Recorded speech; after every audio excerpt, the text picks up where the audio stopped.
Welcome to ARDEX Answers podcast, where you'll find the latest and greatest flooring, tiling and waterproofing, as well as general construction for the Australian building industry.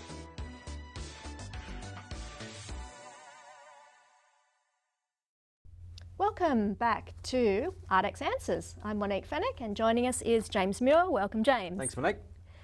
So today we're going to be talking about brickwork because it's around and we have some rules and regulations around what we do with brickwork. So James, what do we do with brickwork in general when it comes to waterproofing, tiling and rendering and all things Yeah, ARDEX? look, Monique, very good question. Another very common question that we do is. get in the technical services department. So typical brickwork is normally installed on the external facade of a typical residential property. It is typically the material that is designed to be left exposed, but we also do see brickwork quite commonly used in older homes, especially in the bathroom type applications. Now, from a brickwork perspective, normally you see a rendered finish on an external facade. We do very rarely get inquiries on having to tile over brickwork, but we do get them, all right?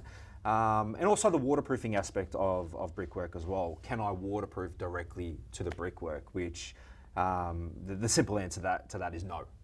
Which I'll explain very shortly. So your typical brickwork material is generally clay, so it's made up of a clay type material in a factory, but that's where you typically see your brickwork these days in construction sites.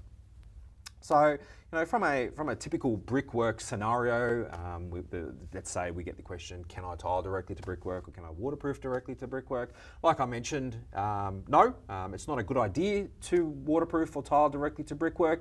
And there's a couple of reasons. One, as I mentioned, brick is clay, therefore it's very porous, but we've also got the mortar joints. Now the mortar joints are also quite porous. They're typically a sand and cement mix or a brickies mortar is what it's known as.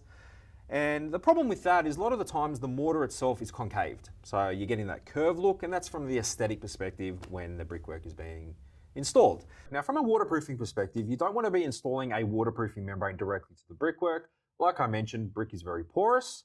Waterproofing membranes do contain a percentage of moisture, and what can actually happen is the brickwork can really absorb and suck the water out of the membrane and then cause what's known as pinholing in the waterproofing world. But not to mention, waterproofing membranes also shrink depending on the type of waterproofing membrane that's being used. And human instinct will tell us that we need to try and make that waterproofing membrane nice and smooth, nice and even. And the problem is if you're applying the waterproofing membrane thicker in the mortar joints and thinner on the face of the membrane, what's happening is the membrane is drying at different times. Okay, so what's happening is the face of the brickwork's drying nice and fast, and the mortar joints is drying slow because there's more membrane, and that can lead to issues.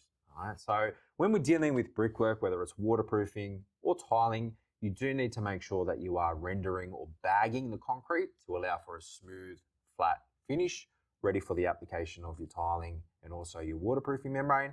And in relation to the tiling aspect side of things, it's actually a requirement under AS 3958, which is the tiling standard here in Australia. So before you do tile, it does need to be rendered prior to the application of your tiling side of things. And what sort of render is suitable? Yeah, look, there's plenty of renders out on the market that are suitable. Your typical sand and cement mix is one option, quite commonly mixed on site. But there are also specialised acrylic type renders as well that can be used. The only thing you've got to make sure of is that render, if you are using a pre-mixed render or a pre-made render, sorry, you need to make sure that the product itself is suitable to be tiled, okay? So from a recommendation perspective, always refer back to the manufacturer of that render to ensure that it is suitable to be tiled. And that's pretty much brickwork in a wrap, I think. Sure is. Okay. Thanks for joining us, James. Thanks, Monique. And don't forget to subscribe, and there'll be more details about brickwork and the standards in this podcast. Thanks. Bye for now.